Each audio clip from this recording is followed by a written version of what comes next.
Bismillahirrahmanirrahim. Assalamualaikum warahmatullahi wabarakatuh.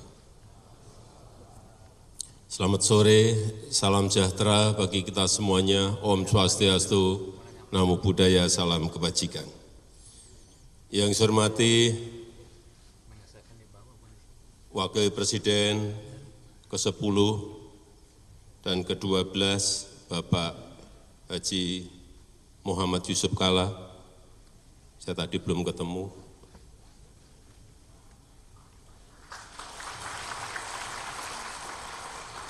Karena hadirnya duluan saya, Pak JK.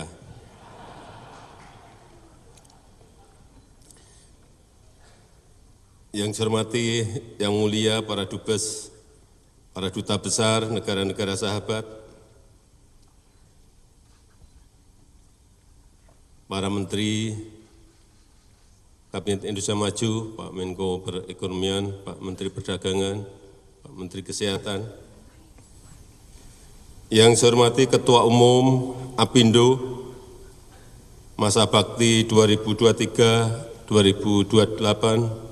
Ibu Sinta Wijaya Kamdani, beserta seluruh jajaran pengurus yang hadir, Ketua Dewan Pertimbangan, beserta jajaran, Ketua Dewan Pakar, beserta jajaran, Ketua Kadin, Ketua HIPMI yang juga hadir, Gubernur DKI Jakarta, beserta para gubernur yang sore hari ini hadir, yang saya hormati Ketua Serikat Pekerja dan Serikat Buruh, para pengurus APindo dari 32 provinsi, hadirin dan undangan yang berbahagia. Pertama-tama saya ingin menyampaikan selamat atas pengukuhan Ketua Umum dan seluruh jajaran pengurus APindo Masa Bakti 2023-2028. Dan saya dengar Ibu Sinta, Bu Ketum adalah perempuan pertama yang memimpin APindo.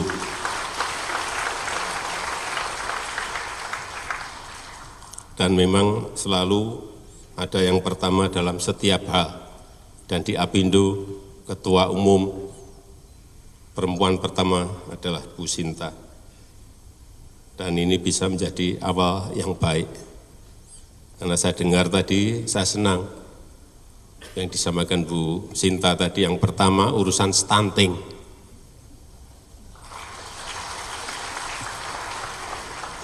Biasanya kalau kita bicara di APindo itu, bicaranya selalu untung dan rugi.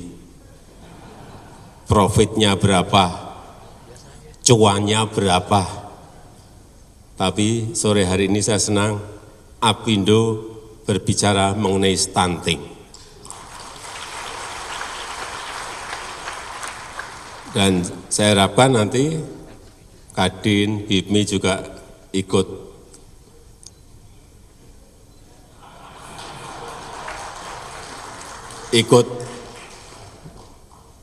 berbicara dalam penanganan stunting, karena memang di 2015 angka kita memang sangat tinggi sekali. Saat itu 37% anak-anak kita pada posisi mengalami stunting, 37%. Akhir tahun 2022 yang lalu sudah turun menjadi 22%. Target kita nanti di 2024 sudah menjadi 14%. Tapi itu saya lihat di lapangan bukan hal yang mudah.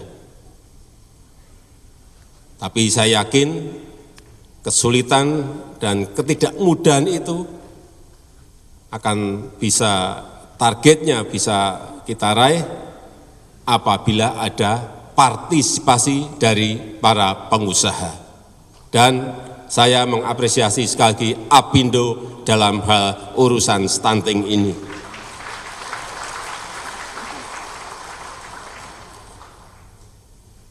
Kalau tadi disampaikan Bu Sinta ada 1.000 pengusaha, misalnya ini satu pengusaha menjadi anak angkat dari 2.000 balita kita. Kalau yang gede-gede hanya ngurus 2.000 kecil banget. Apa sih yang harus diberikan? Karena rata-rata anak-anak stunting ini berada pada keluarga-keluarga yang tidak mampu.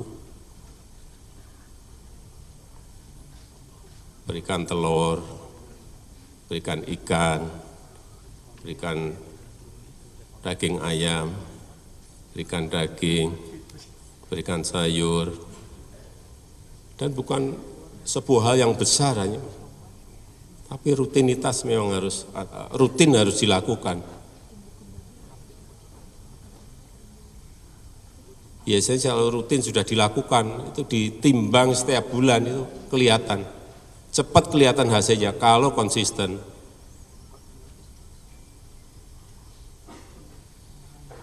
Karena sekali lagi, seperti tadi disampaikan Bu Ketua Apindo, bahwa problem besar yang membebani bonus demografi kita nanti ke depannya bisa karena stunting ini. Saya tadi sebetulnya mau berbicara masalah bonus demografi, tapi sudah disampaikan, diuraikan oleh Bu Sinta, nggak jadi. Lebih detail Bu Sinta mengenai bonus demografi. Jadi,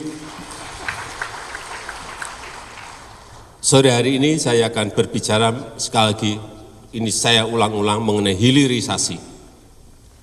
Karena menurut saya ada dua hal penting yang menyebabkan kita bisa melompat menjadi negara maju. Yang pertama, pengembangan SDM karena bonus demografi yang bisa sukses kita lakukan. Sekarang ini belum. Kalau itu bisa kita lakukan, kemudian hilirisasi ini berhasil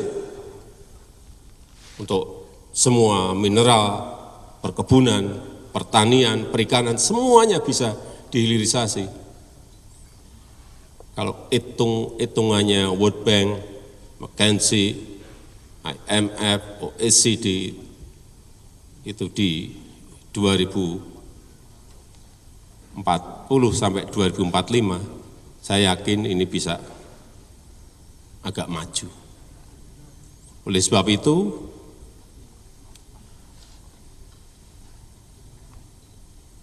hilirisasi ini apapun harus kita teruskan meskipun kita digugat oleh WTO, meskipun kita diberikan peringatan oleh IMF, apapun barang ini harus kita teruskan.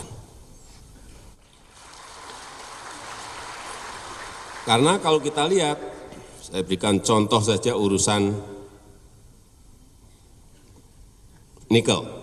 Ini juga bolak-balik saya sampaikan, tapi akan saya ulang-ulang terus biar kita betul-betul tahu angkanya berapa kali naiknya karena hilirisasi ini.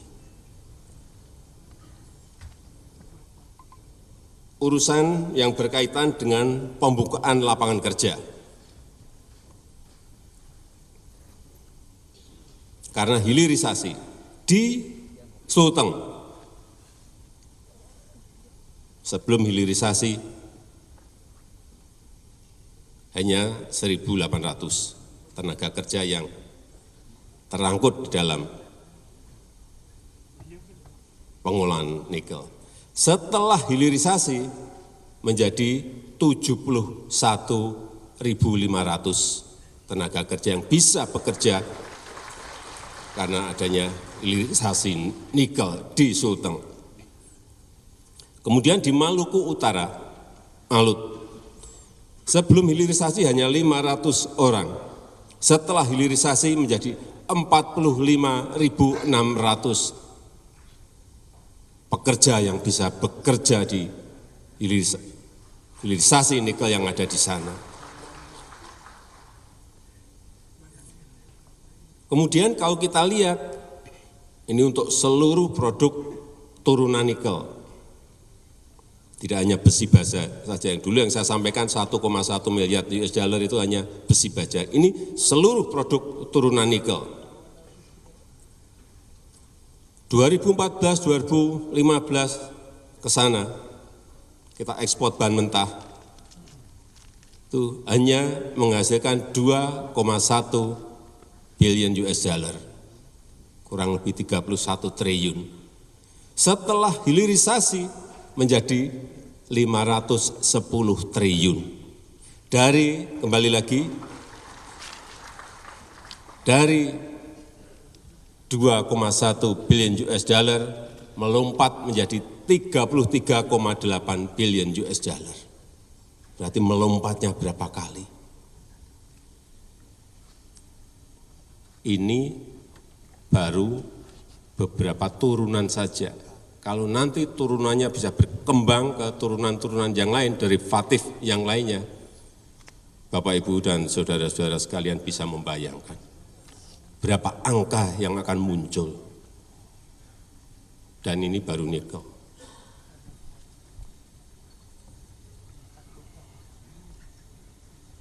Dan dari situ ada yang bertanya, "Loh Pak, negara dapat apa?" Itu yang menguntungkan pengusaha. Sebentar. Tadi angkanya 31 triliun. Negara pasti akan mengungut pajak, PPN, PPH, royalti, penerimaan negara bukan pajak, dan lain-lain. Di angkanya 31 triliun. Negara pasti akan mengungut pajak, PPN, PPH, royalti, penerimaan negara bukan pajak, dan lain-lainnya. Dari angka 31 triliun. Kemudian melompat menjadi 510 triliun, juga dipungut PPN, PPH, royalti, penerimaan negara bukan pajak. Gede mana negara akan dapat?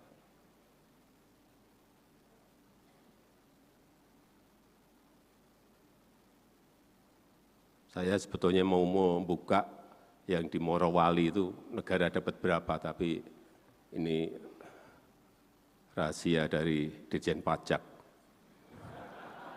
Tapi besar sekali, saya kaget juga dapat angkanya. Besar sekali.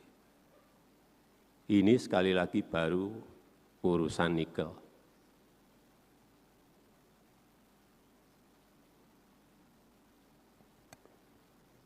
Untuk growth pertumbuhan ekonomi daerah, di Sulteng tadi, sebelumnya rata-ratanya 7,5. Begitu ada hilirisasi menjadi 15% pertumbuhan ekonominya di sana.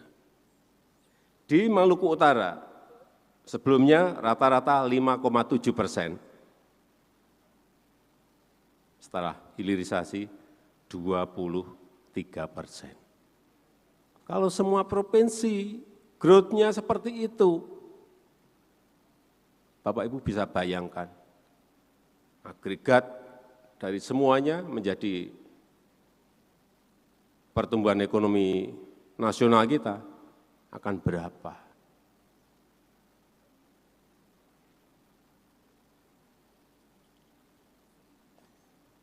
Dan jangan sampai ada terus yang menulis bahwa kemiskinan di Maluku Utara masih ada. Ya, itu tugasnya pemerintah provinsi, kabupaten, dan kota yang diselesaikan lewat APBD. Karena APBD juga mendapatkan manfaat dari adanya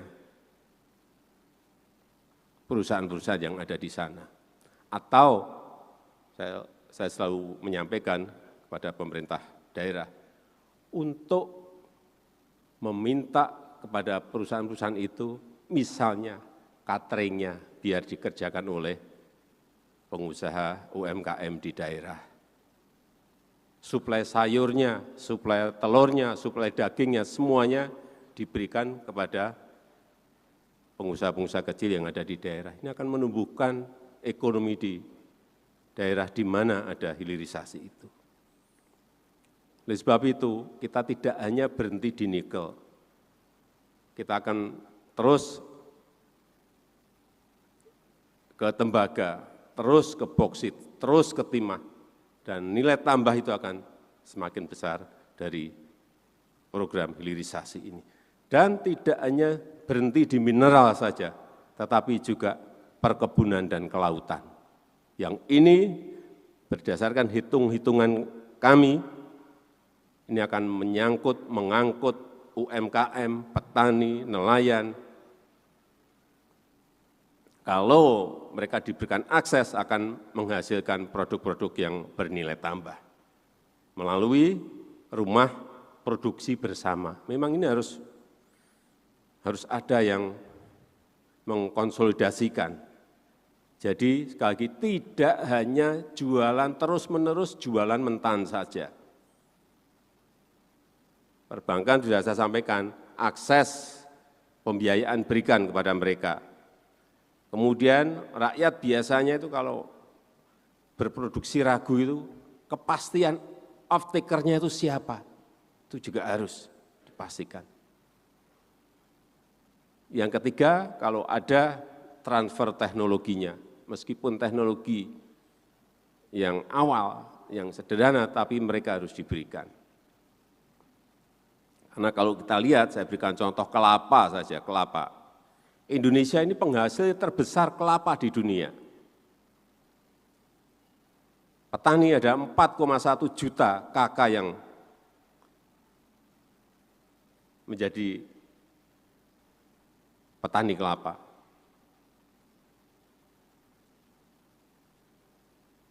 Kita menghasilkan 16,8 juta ton. Ya, kalau ini dijadikan, ada hilirisasinya, dijadikan barang-barang setengah jadi atau barang jadi, misalnya nata de coco bisa 3,6 kali nilai tambahnya. Kalau kelapa parut bisa 6 kali nilai tambahnya. Kalau arang batoknya digarap bisa 4,5 kali nilai tambahnya. Dan VCO bisa 11 kali. Kita harus mulai, Apindo harus mulai berpikir ke sana untuk semua produk-produk yang masih dikirim mentah harus mulai. Bank juga harus berpikir mau membiayai hilirisasi di bidang-bidang yang tadi saya sebutkan. Rumput laut, hati-hati dengan rumput laut. Kita ini penghasil terbesar nomor 2 di dunia. Dan kita untuk menjadi nomor 1 juga tidak sulit. Setelah saya pelajari ini apa sih? Rumput laut, mudah sekali mengembangkan rumput laut ini, menanam rumput laut ini, gampang sekali. Sekarang petaninya baru 63.000 kakak. Produksi per tahun kita 10,2 juta ton. Tapi masih banyak diekspor dalam bentuk mentah. Ke Filipina paling banyak. Coba kalau kita buat tepung agar industrinya bangun, bisa nilai tambah 3,8 kali. Semi keraginan bisa 9,7 kali. Minuman olahan 3 kali. Dan yang terakhir saya lihat kemarin waktu di Hannover Messe, rumput laut sudah bisa menjadi energi hijau.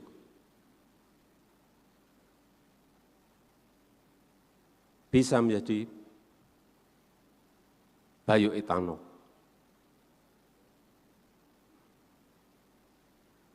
Padahal baru dikerjakan dengan skop yang sangat terbatas, itu sudah nomor 2 di dunia. Kalau kita besar-besaran di sini, Bapak Ibu bisa bayangkan. Gampang sekali karena memang pesisir kita adalah terpanjang di dunia. Inilah tantangan yang kita hadapi, yang kalau kita bisa menyelesaikan masalah-masalah yang ada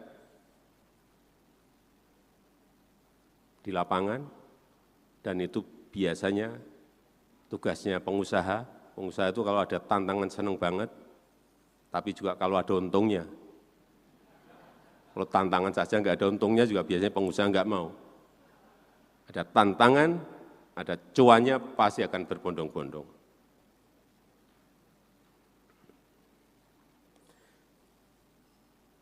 Saya rasa itu yang ingin saya sampaikan dalam kesempatan yang baik ini.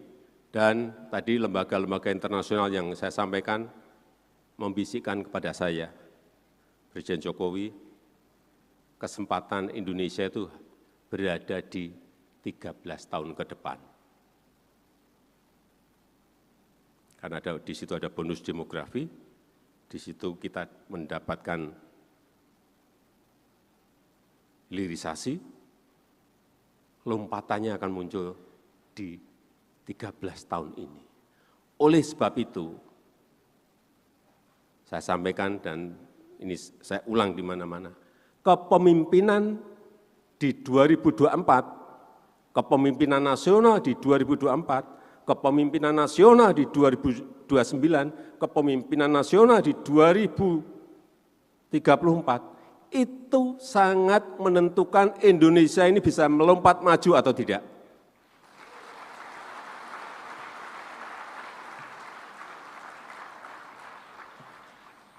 Jadi hati-hati memilih pemimpin kita. Siapa? Saya harus ngomong sore hari ini, siapa yang kita pilih?